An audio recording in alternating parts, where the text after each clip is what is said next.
Kennst du das auch? Du kommst ans Fischwasser, willst fiedern und siehst auf deinem Angelplatz Unmengen an Pollenblüten auf der Wasseroberfläche treiben. Pollen sind eigentlich Gift, sowohl für die Angelschnur und Spitzen als auch für die Bisserkennung. Die Knollen sind sehr lästig und es kann zum Materialbruch kommen. Normalerweise bleibt man besser zu Hause. Ich zeige euch dennoch 4 Tipps, wie man gegen die Pollenblüten angeht.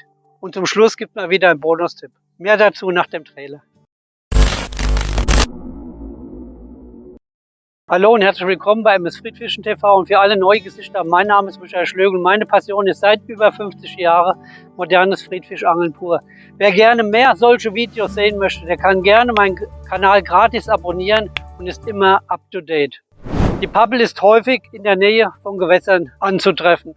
Pappeln gehen in weiteren Sinne als Frühblüher. Ihre Hauptblütezeit ist im April, je nach Klimaverhältnisse mal früher oder auch später. Im Zusammenhang mit der Pappel ist die sogenannte Pappelwolle die Rede.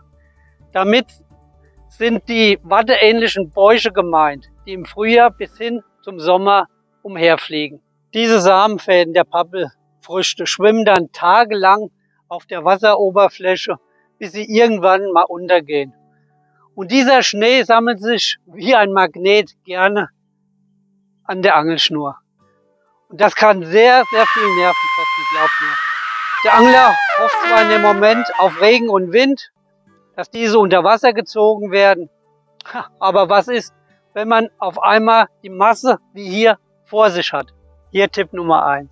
Verwende am besten eine durchgehende Hauptschnur. Ich nehme gerne 0,22er bis 0,25er monophile Schnur. Sobald du einen Verbindungsknoten setzt, zum Beispiel für eine vorgeschaltete Schlagschnur, so bildet sich beim Einkurbeln an dieser Stelle ein dicker Pollenknäuel.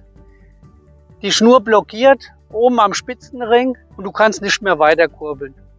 Wenn du dies nicht bemerkst und weiter einkurbelst, dann kann es zum Spitzenbruch kommen. Falls du dennoch einen Verbindungsknoten aus irgendeinem Grund dir setzen möchtest, dann am besten sehr, sehr kurz binden, sodass der Knoten beim Drillen des Fisches nicht am Spitzenring reinkommt. Nun kommen wir zu Tipp Nummer 2.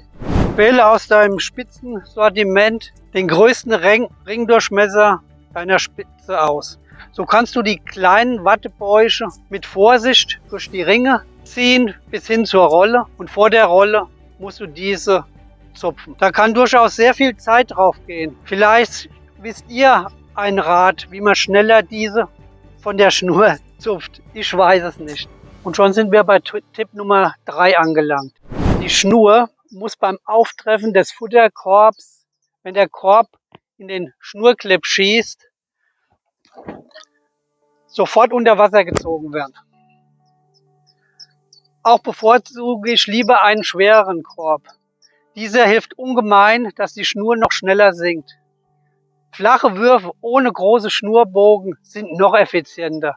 Es zählt wirklich jede Sekunde, dass die Schnur nicht noch mehr mit Pollen in Berührung kommt. Kommen wir nun zu Tipp Nummer 4.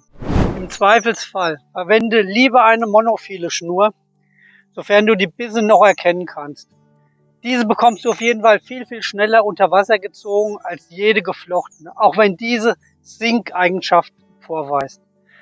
Andernfalls bildet sich sehr schnell eine Wäscheleine, die dich beim Zupfen danach sehr viel Nerven kosten kann, glaubt mir. Abschließend der Bonus. Haben sich vor dir die Pollenblüten angesammelt, so kannst du Folgendes tun. Du stellst deinen Fiederarm so hoch wie es geht nach oben über die Blüten hinweg und somit können sie sich nicht verfangen. Oder Fall 2. Auch beim Hochablegen der Rute verfängt sich die Schnur in den Blüten. Dann probiere ich Folgendes. Ich nehme nun die gesamte Spitze unter Wasser. Je nach Trübung des Wassers erkennt man manchmal noch einigermaßen gut die Spitze, vor allem wenn sie eine gute Signalfarbe besitzt. So kann ich per Augenschein unten erkennen, unter Wasser erkennen und den Anschlag setzen.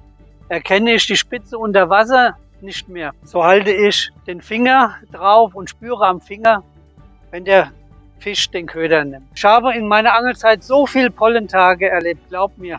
auch mit Niederlagen. Das heißt, man muss daraus auch eine Lehre ziehen und nicht mit Biegen und Brechen angeln gehen. Das waren mal wieder meine Tipps. Sicherlich habe ich vielleicht mal wieder was vergessen. Wenn ja, schreibt es mir gerne unten in der Kommentarleiste. Ich antworte gerne. Ich sage mal wieder Danke fürs Zuschauen und bis zum nächsten Filmchen. Euer Emme.